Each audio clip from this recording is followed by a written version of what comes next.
Dan, I'm going to start with the easy question. It's actually, I'm kidding. Who is Dan Gurney? Who is Dan Gurney? Well, you're looking at him, but I'm what's left of used to be. I used to be a lot younger, but anyway. Okay, well, let's see. What would you say characterizes? I mean, if you had to like make a paragraph of, if you don't have. I mean, this is not. You don't have to be so profound. Just what is your life been about? I guess that's it. Well,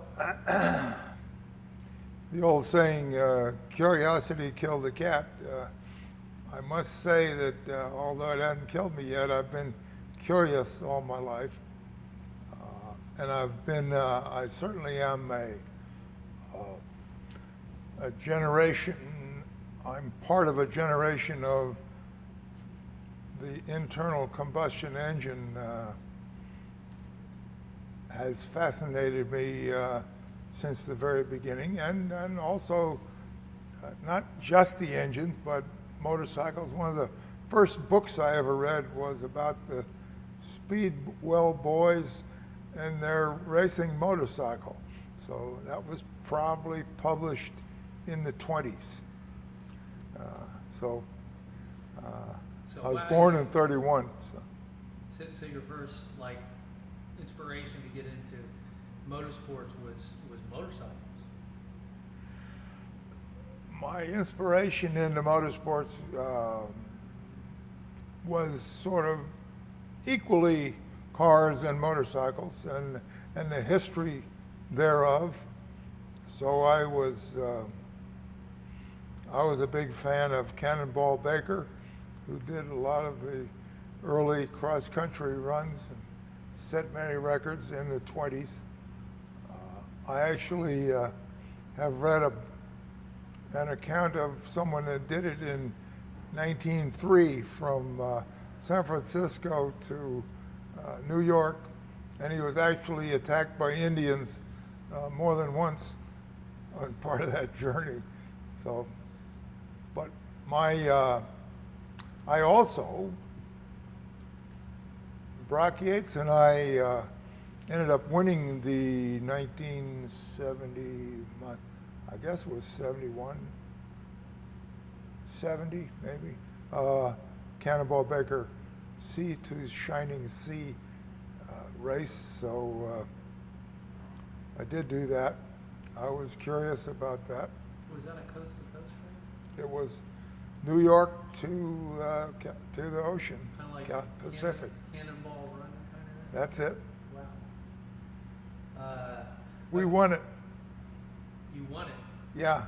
What were you driving? Brock Yates and I won it, and we did it in from downtown Manhattan, the Avis Garage, to the motel. I should remember the name on the coast here in California. 35 hours and 54 minutes. What were you driving? It was a Daytona Ferrari.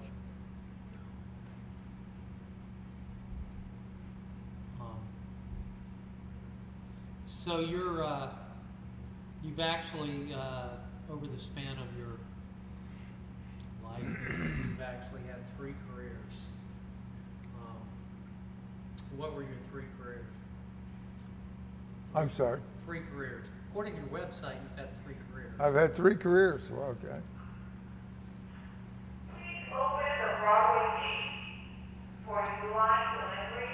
Please open the Broadway gate for Uline delivery.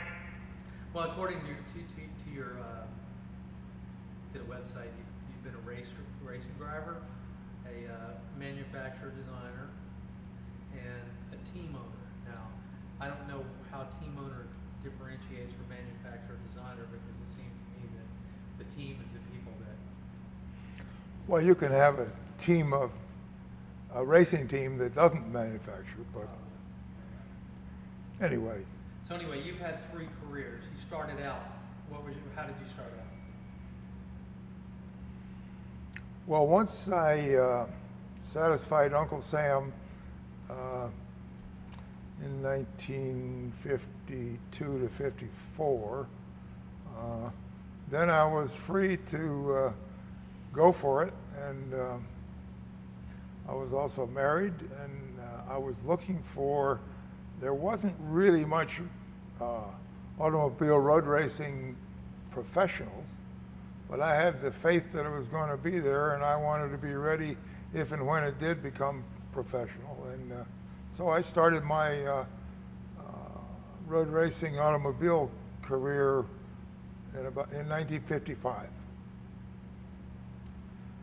1955, and you pretty much participated for 15 years? 1955 through 1970. So, yeah, that was a 15-year career as a driver, and stopped, but continued on in the All-American Racers team that designed and built and fielded cars of our own. We had our own racing team, as well as our design and manufacturing capability. So in 1970, you made a shift. You went from being a professional race car driver to a designer manufacturer of race cars. What motivated you to make that change? Or was it that, were you Well, I decided that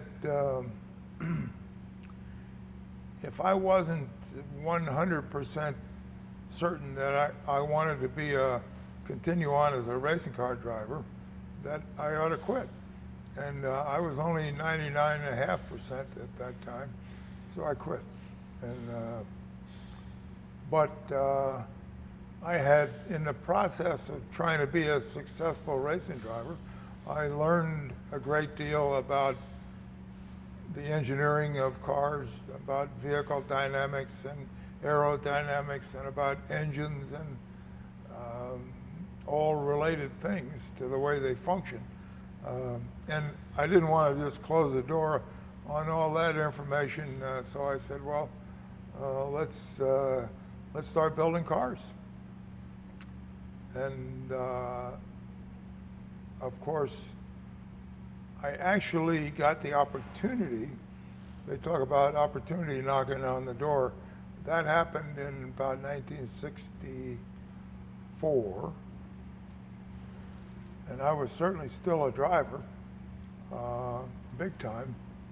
And but opportunity knocked, and Goodyear had a problem at the Speedway, Indianapolis Speedway, and the problem was that Firestone ended up having its tires on all the cars, and Goodyear was there without any cars with their tires on, and it really ticked off the Goodyear guys.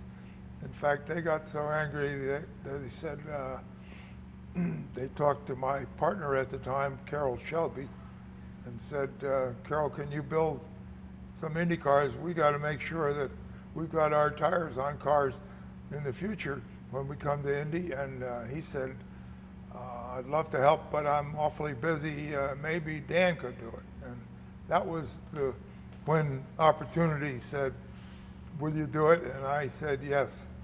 And in the process of becoming a pretty good driver, I decided that I had to learn a lot with a lot of different people. And I ended up thinking at the time, like, I probably know all the key people that we would need. And that was part of my decision to say yes. I was still curious. Well, so, and I don't have this written down, so there was a movie that just came out recently, and I can't remember the name of it, but it was produced by Ron Howard. If you haven't seen it, it takes place in the 70s. And it's the guys that just followed you, but it's their story of two competitors, and I don't remember their names. Oh, is that Rush? Yeah, Rush, Okay. yeah. Yeah, James Hunt Did you see that movie? Yes, I did. What was your impression of it? How? Well, I thought that both actors did a very good job. You I knew thought both of those guys, right? I did. I knew James Hunt. In fact, he drove for cars that we built here. He drove for our team when he was first married to the girl that ended up with Richard Burton. But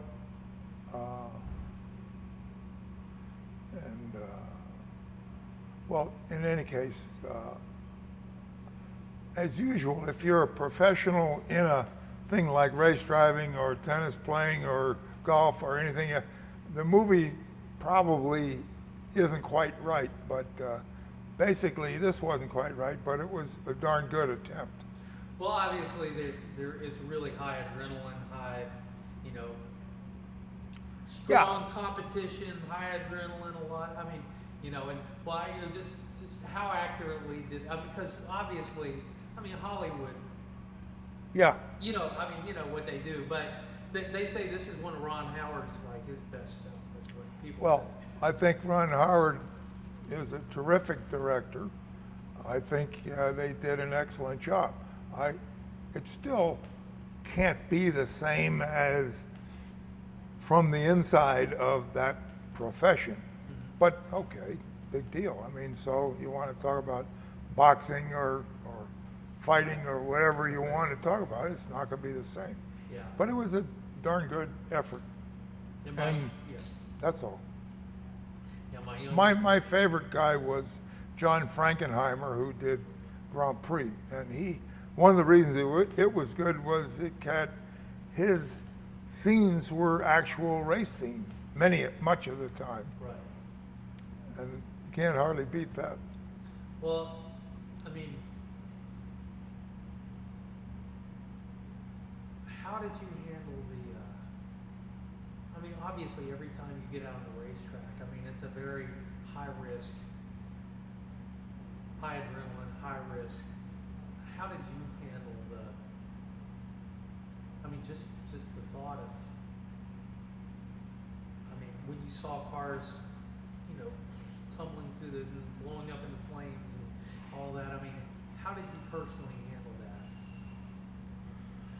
How did you deal with it? Initially, the first time I went to Europe was 1958.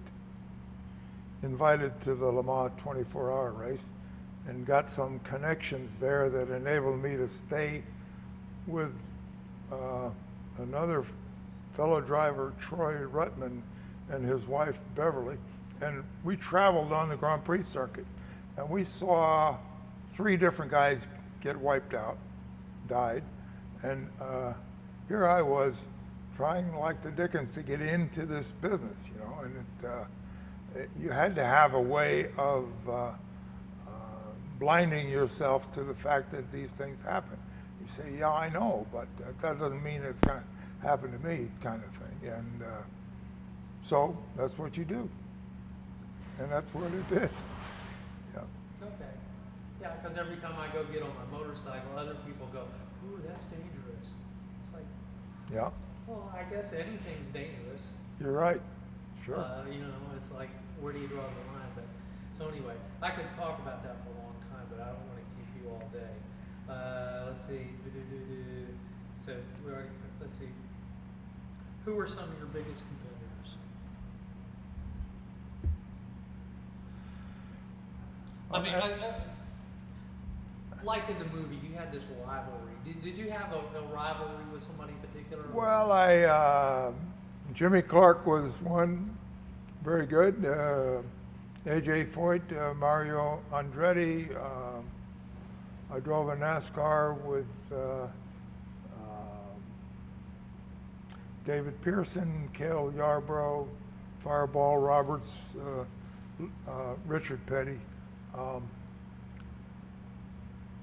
In Formula One, it was guys like Jimmy and Graham Hill, and just got a photo the other day.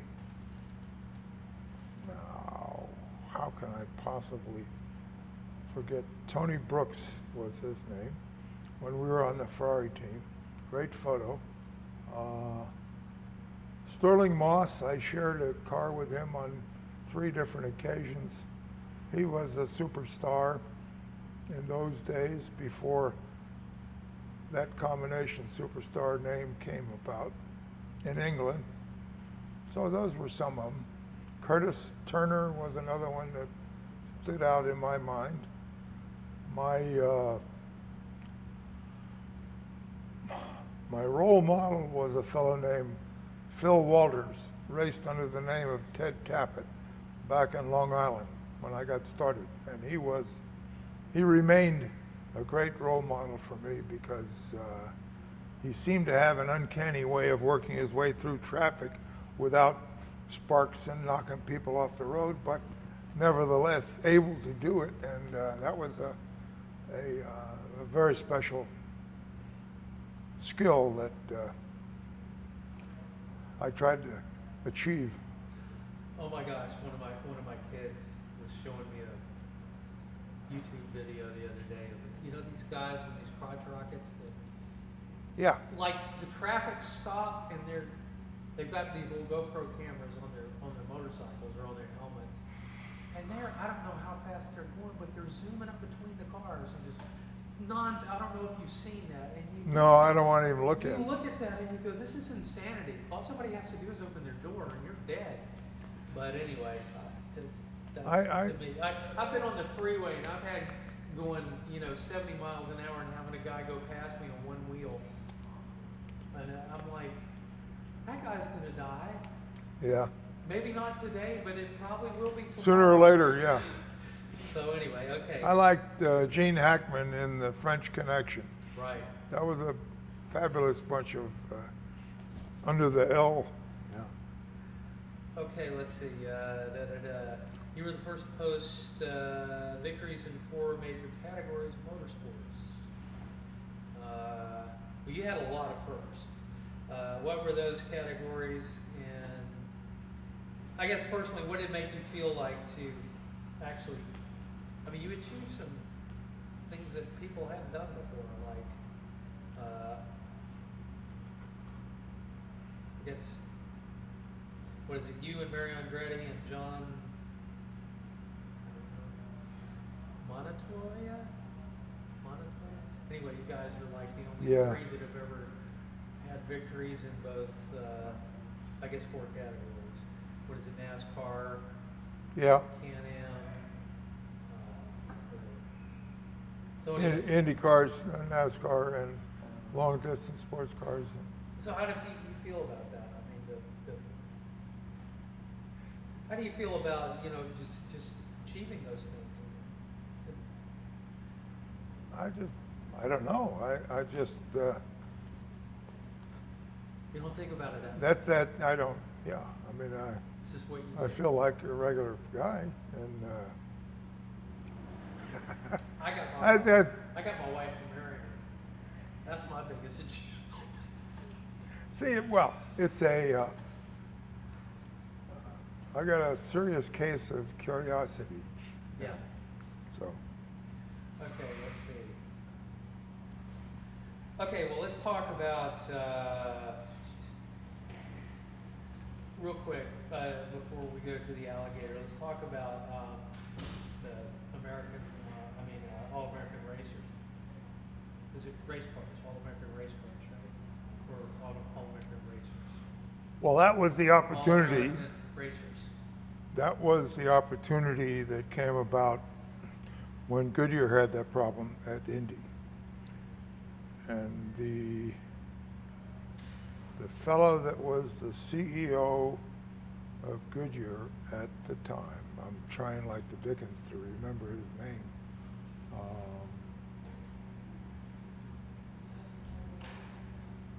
I'll think of it. Victor Holt was the CEO of Goodyear at the time. And he was the one that said, we must do this. And when I said, yes, we'll do it, why, they helped us with the money. It wasn't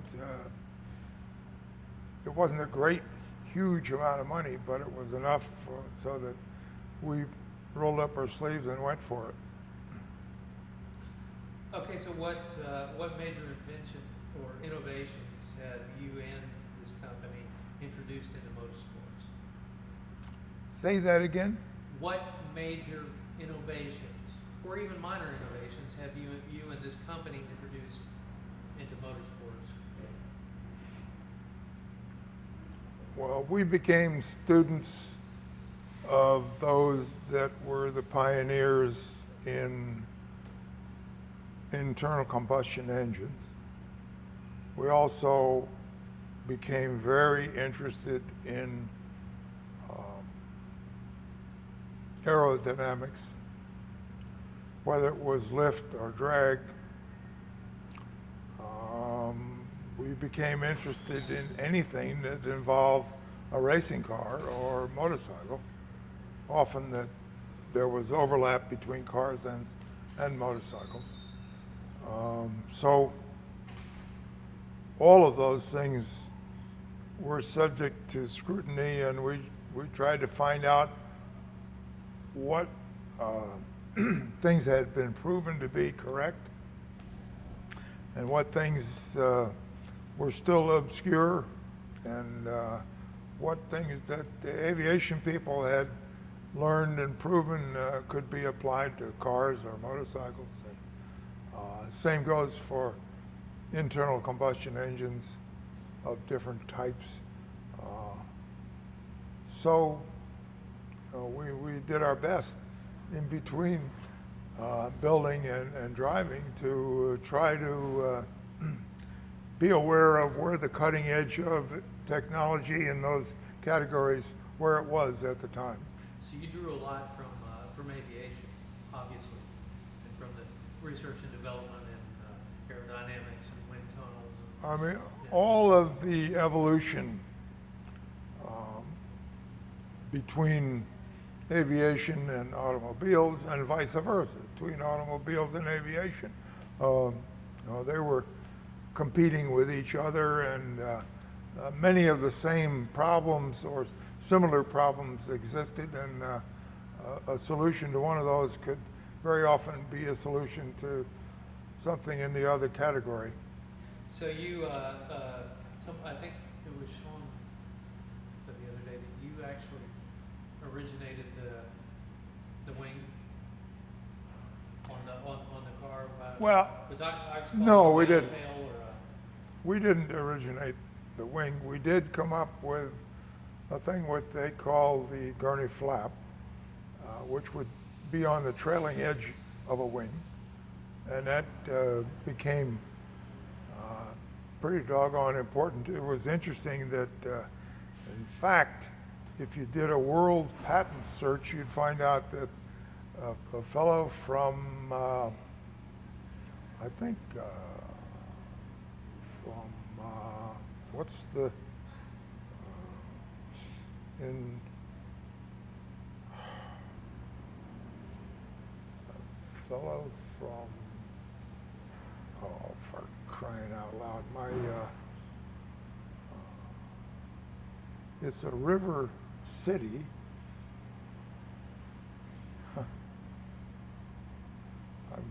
It's not Istanbul, but it's another, I think it's on the,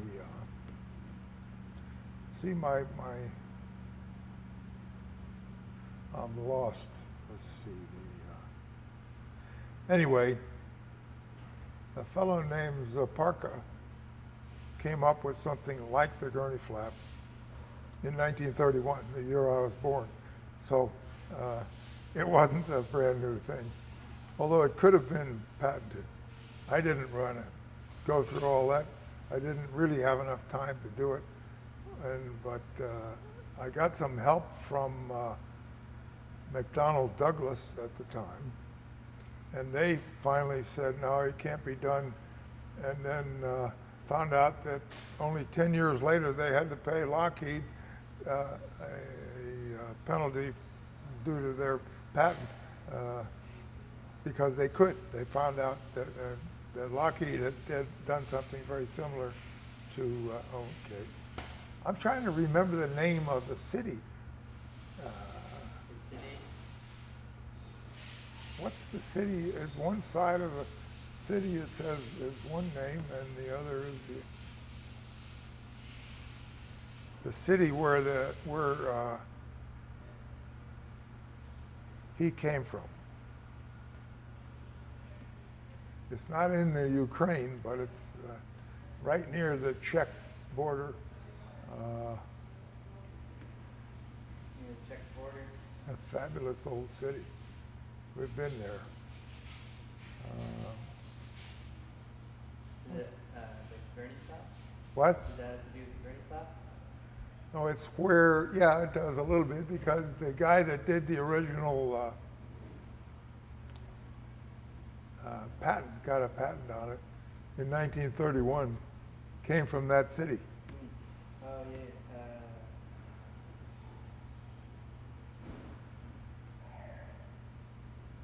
His last name is Zaparka, with a Z. Yeah. Doesn't say where he's from. It was filed in April 3rd, It's 1930. Hungary. Hungry. Hungary, but the city is on the, what's the river that goes, The Rhine. huh? The Rhine? No. No, the one that goes west Pfalz. through Vienna, I think. I don't remember. What's the name of the train that goes, The train. it used to be, yeah. They made a movie about it. Yeah, Danube. sure. Danube? The Danube? No? Yeah, that's the river, Danube. Okay. But that's the one that goes through the town. And one side of the river is, the settlement became known as one, and the other side is, oh, where? Anyway, we'll think of it. Pretty good waste of time. Okay. When you set out to build a race car, Yeah.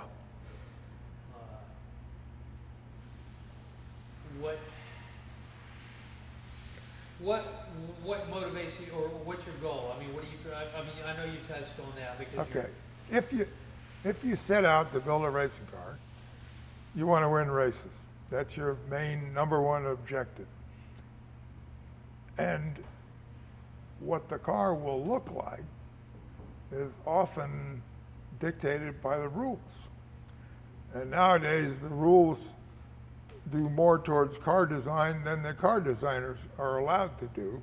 And that's taken all the fun out of it, all the creative aspects out of it. And it's interesting. In many forms of racing, there are more rules than there are to build a car for the street. So everybody complains about the rules, but compared to racing, it's pretty open and free. So your goal is to work within the rules and make the A street legal car or a street legal motorcycle has to comply with existing rules. Okay. Well, I guess that could bring us to the alligator. The alligator's a pretty unique looking motorcycle, and what was your thought when you decided to, I want to build a motorcycle? What was behind that? What was behind the desire to build a Dan Gurney alligator? The basic thought behind the original alligator was questioning the existing rules that, I've read motorcycle magazines all my life, and or most of it anyway, and there are certain things that are not carved in stone, but they're a certain wheelbase, a certain type of this or that, but I never did necessarily agree that those were absolutely proven to be the best under all circumstances. One of the things that I remember is when I was doing a fair amount of off-road we did a fair amount of hill climbing, and if you were on a regular bike and you're going up a steep hill, it wasn't long if you got good enough power. It's going to do a wheelie and you're in trouble, and you don't want that to happen.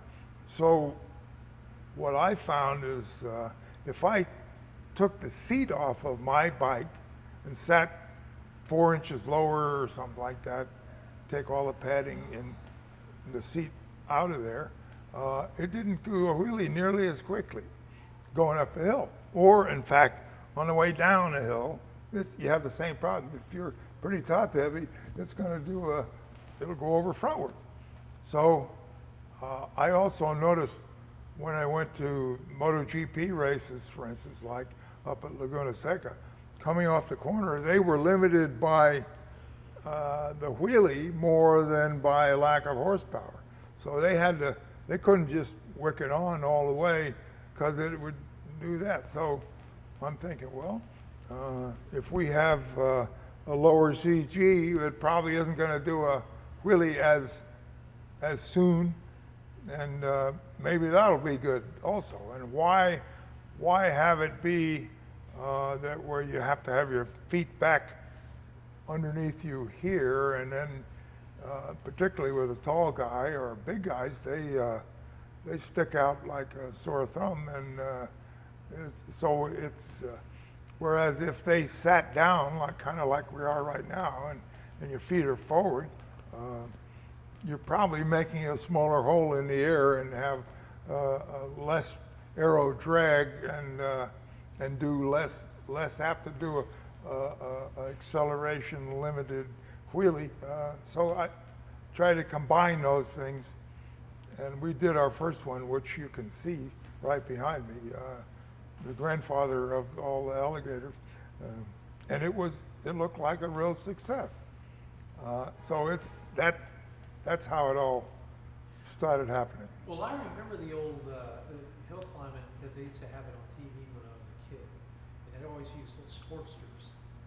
Seemed like there were always Harley Davidson Sportsters that they were Well, yeah, climbing hills with. That was kind of the standard. and quite a few BSAs and Really? Triumphs, Okay. and then later on, Well, see, my first thought would have been to keep the front wheel to actually rake it out and extend the wheel out further so you make a longer wheelbase.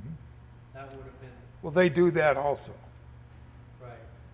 But your thought was pull the center of gravity down lower. Yeah. I mean, the longer wheelbase is certainly better for drag racing or Right. going up a hill, but for the regular street, it kind of makes it hard to turn. It's a little bit. Yeah, It's a little bit hard in the twists. it's another one of those things which life is full of compromises. Even motorcycles are full of them. So, you made 36 Dan Gurney alligators. Why only 36? At the time, when we made the first batch of alligators, we thought, well, we really don't know that much about production. And in fact, very little. I know Justin, our son Justin, who's now CEO of All American Racers, sort of does a tongue-in-cheek thing. So, look, I'll sell it to you at our cost. And of course, that's each one costs us over $100,000, I'm sure. Right. When you look at all the things all the mistakes you had to correct and all the different issues you had to contend with. But anyway, we decided to make 36. Everybody decided, well, 36 was the number on our Belgian Grand Prix winning car. So it might be a good luck charm, so we'll build 36 of them. That's the sort of wonderful reasoning that we used. So you built 36, and obviously some of your family has them, right? Yes. And then you sold, I mean, who bought these bikes? We've sold, I think, only 27, 28 of them, and the others are have never been assembled because we've gone on into other development sides of things. Most of the parts exist, like frames. We were using up wheels, forks and other elements, but we could still finish doing it if we had any spare time at all, but we're continuing on doing other things. Actually surviving. So, when you built these bikes, who were you thinking about? I mean, who was the end user of these bikes? When one of the things I like to think about is if you saw the movie Crocodile Dundee, he's walking in downtown Manhattan, I think, and a couple of guys sort of threaten him with a knife. And he kind of looks at the guy and says, "That's not a knife." And he pulls out this thing. It's about that long, and they quit threatening him. And in a way, I wanted to say, that's not a single, the alligator is That's not a road bike. yeah, That's a road bike. yeah. Right? So that was the simple thought behind it. So you just like wanted to climb the mountain because it was there, and you just wanted, wanted to show what could be done. So, Well, so you really don't have a view. well, wait a minute.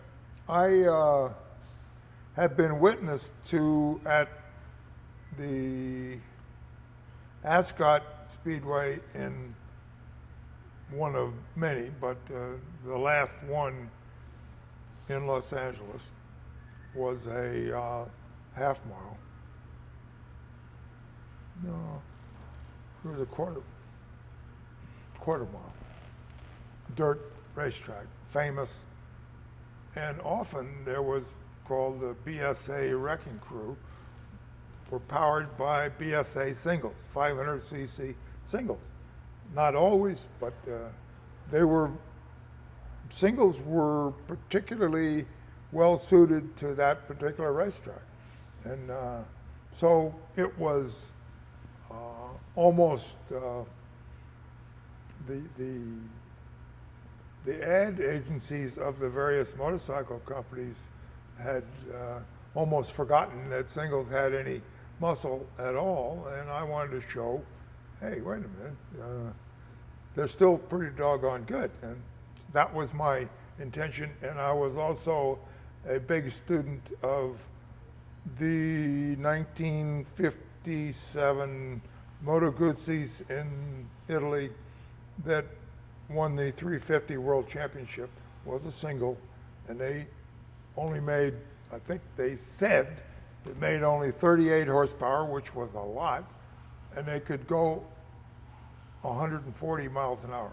Well, I mean, that was a tremendous accomplishment by their design group from the aerodynamic standpoint, from the weight standpoint, from the fuel and the horsepower standpoint. And so I thought, boy, we could probably make quite a bit more than that power, and we have. And we thought we'd be able to go 140 with a, but with the current fuel, so far we haven't done that, but we've gone over 130 quite a few times. Well, in your new batch of gators that you're working on now, you're working on a much bigger engine platform, right? Yes.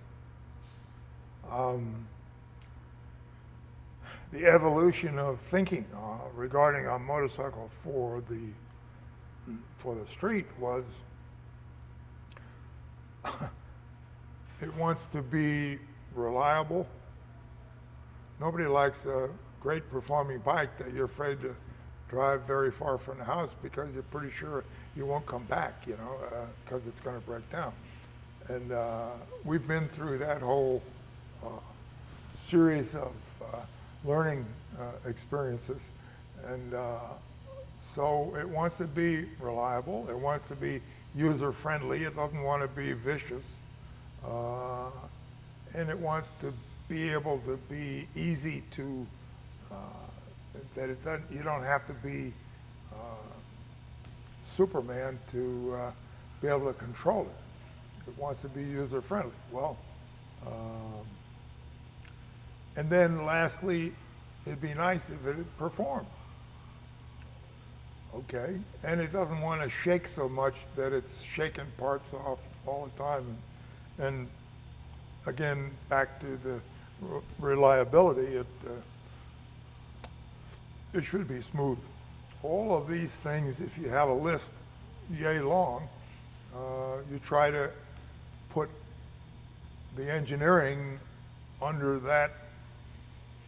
each of those headings and emphasize the most important ones first, and you have a list of probably 25 things that you try to include in this thing, and eventually you get to compromises, but that's what I want to do. And I'd like to make a statement that said, this is Dan and Chuck Palmgren talking, and guys like Steve O. Jacobs and the people that have contributed. So we've ended up wanting to build our own engine, not just our own bike with someone else's modified engine, but our own engine.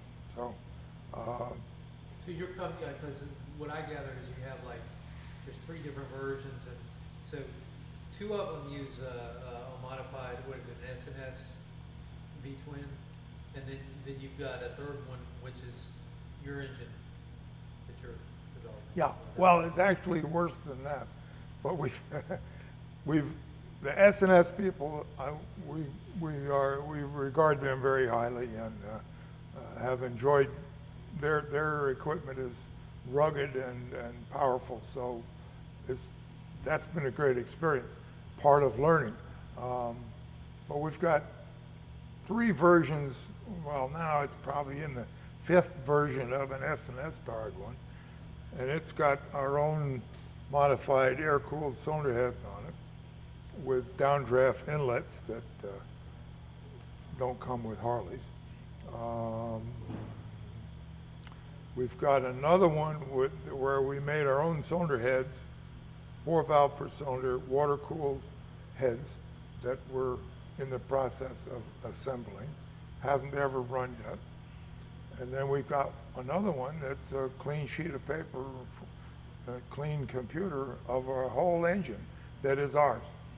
And that is hopefully the best one of the bunch. How many of these are you going to make?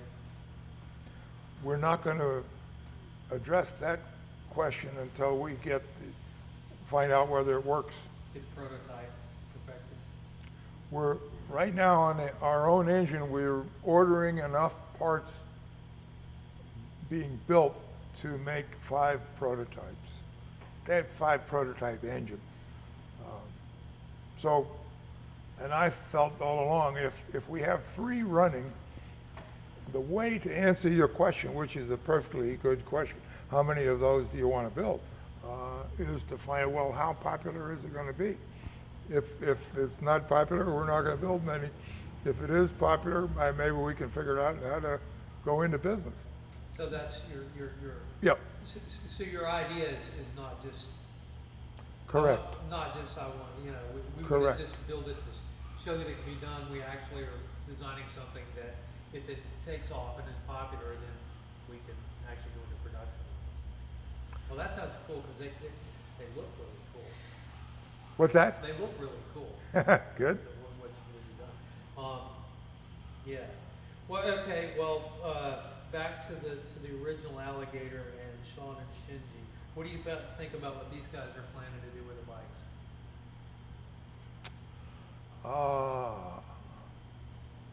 People talk about having a bucket list of things they want to do before they pass away, and certainly that's the sort of thing that appeals. So Sinji is a great guy.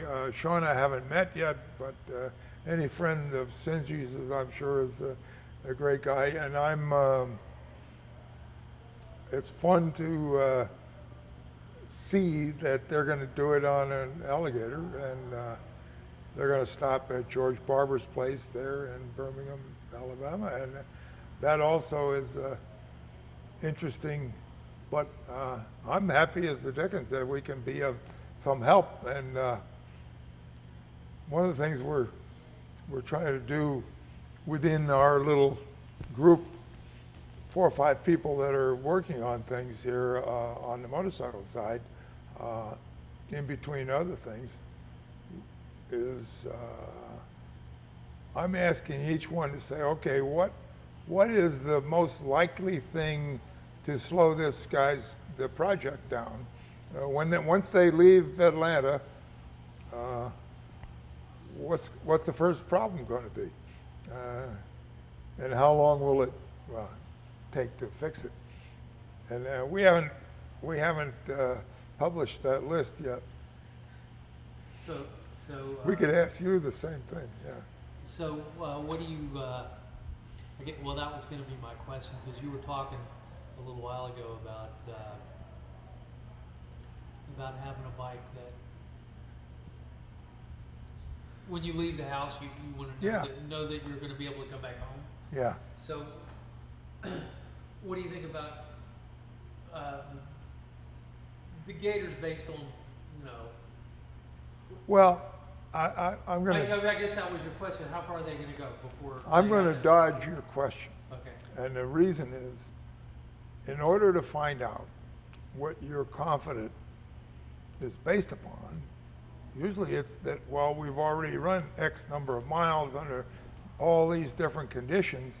That's just why big outfits have proving grounds and actually do things and go places now. And record everything. Well, we've made as much of an attempt to do that, to foresee the extra strains or the lack of engineering that might have caused the problem. And ours that we have become much more reliable, but we still don't have a cross-country bunch of information yet. So it'll be interesting. That's why it's like having who's going to win the ball game next week. We have what do you call it? You have a pool, yeah. So for you, this is kind of you're kind of anxious to see how the bikes hold up and how they. Oh yeah, of course. I mean, we'll be proud as punch if they come through, no problem. And I don't feel concerned about any structural problem. But there's always the unknown, and I wish I could be with them. I'd like to go along with them and do the ride, yeah.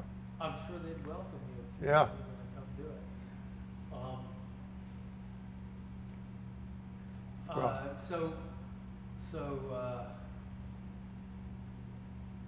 And I guess that's it. I mean, they really feel the uniqueness of what they're doing because it has never been done. Yeah. These bikes, and they're having to do some modifications to make them touring bikes. I mean, they got to have some like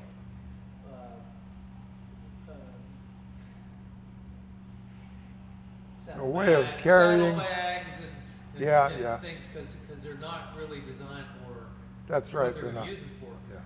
But that's just a matter of finding some stuff that'll hang on them and how to hang Yeah. on them. Just kind of stuff like that. But I mean, in just my own, Yeah. I can see no reason why they would have any problem at all as long as they're comfortable and they don't do anything. Yeah. They don't hit a deer or Right. run into a truck or something or get run off the road. whatever, I mean, you know, the bikes or burn their wiring up. Hook a battery up backwards. So, I won't let Cindy hear me say that. But, okay, let's see. What are you, okay, because Sean said that you wanted to send the bikes back here, which they sent both of them back originally, because you want to do some modifications to them. What did you do to them? Or what are you doing to, I know you're repairing Cindy's boat. What changes did you make and why? You don't have to go into a lot of detail, but just basically. Well, on Sinji's bike, I think we changed the piston, we changed the camshaft to a later version. One that we found is a better way to go. It's the same as the one that is in Sean's bike. That's the latest version. Maybe we changed the map, I don't know. Steve-O can probably tell. Maybe we changed a light, or I don't know if we did any electrical. You're changing the whole loom now, aren't you? Yeah. Yeah. And also sprocket change.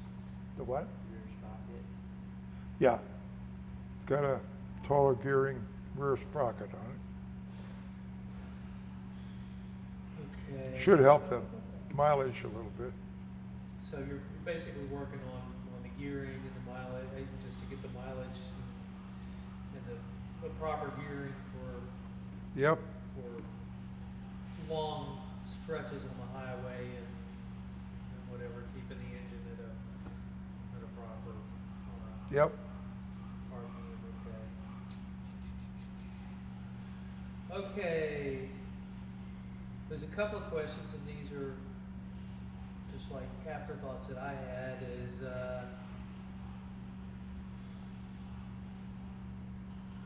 the cars you build, who drives them?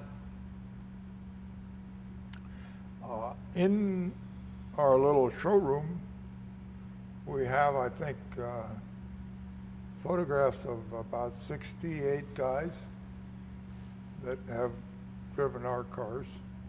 Well, okay. We've built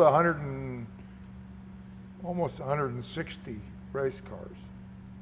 So over that period from 66 to, 98? Well, actually, we built some in 2012, we built. And I don't know, because I'm ignorant of the business that you're in.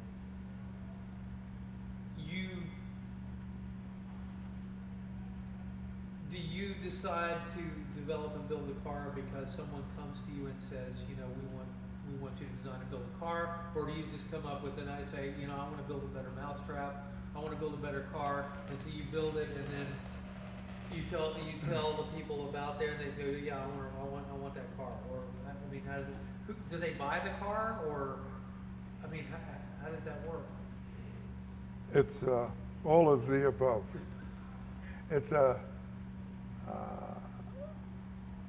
in the beginning, we got our start. I had already purchased the car and then went ahead and modified it.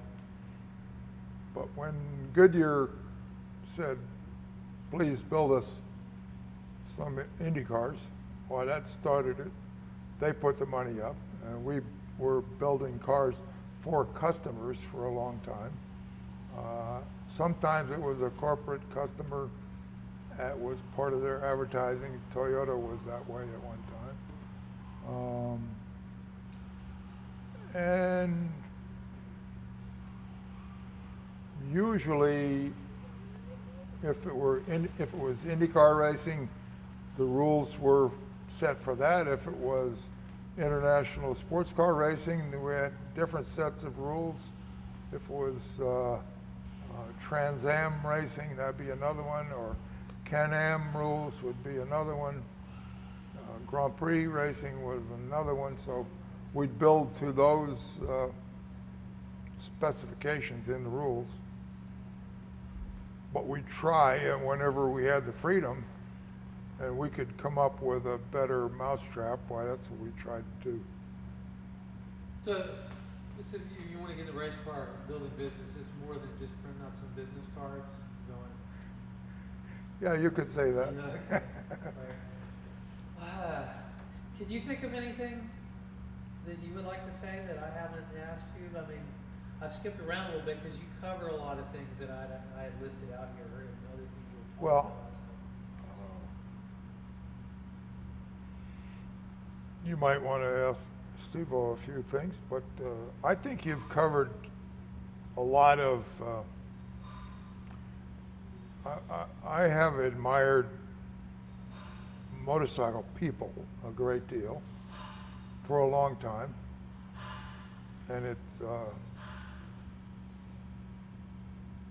they're a special breed, and I know from the racing standpoint that if you talk about walking wounded, why they probably have more of that than most of the car people put together. Not that that is necessarily a plus, but it makes it more exclusive, I guess.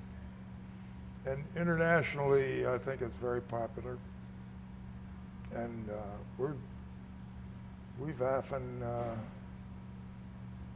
if we achieve a certain amount of notoriety by winning contests, why it's amazing how often we can help out somebody else competing somewhere else in the world. That's kind of fun. But the idea of doing something that would be right for the Great Gator Crossing appeals to me a great deal, because once you're not actively involved in racing, you'd still like to be able to utilize what you think you have learned and apply that to something that will be a great pleasure and be unique. So that means a great deal to me. And I think the Alligator Single, which has got a Honda engine that we've modified quite a bit, it fills that bill. It is a single, and our next one is going to be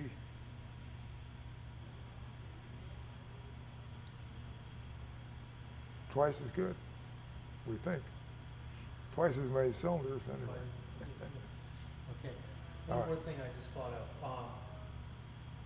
and I'll tell you why in a minute, but the first motorcycle you built, what motorcycle was it? The first one we modified is right here, and we call it the Grandfather, and it was a Honda 350. What about the first racing bike you built? Or you built for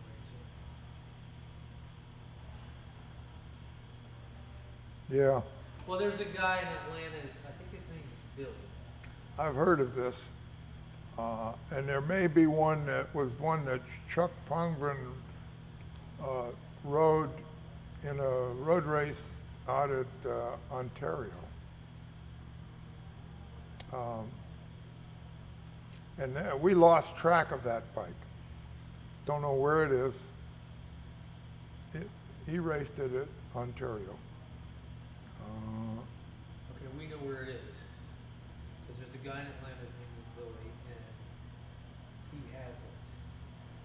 And I went out to his house about a week ago, Mm-hmm. and his house looks like a motorcycle graveyard.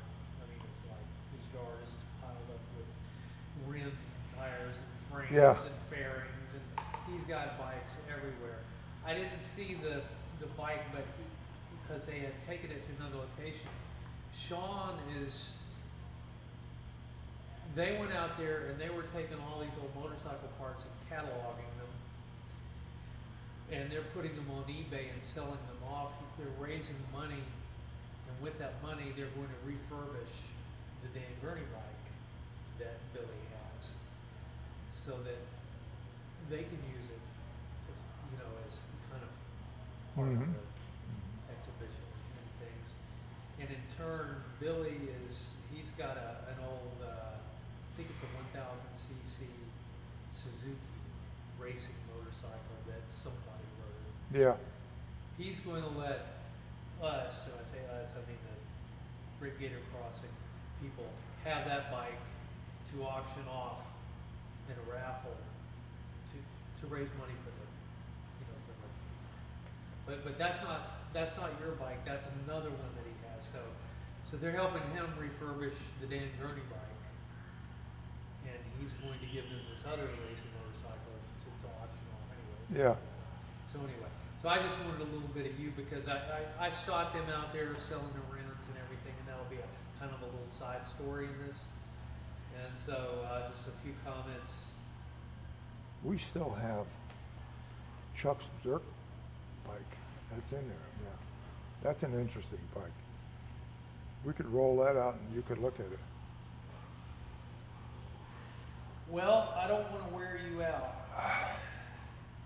Thank you. I think we covered just about. Shall we No. pull that dirt bike out? Sure. Yeah.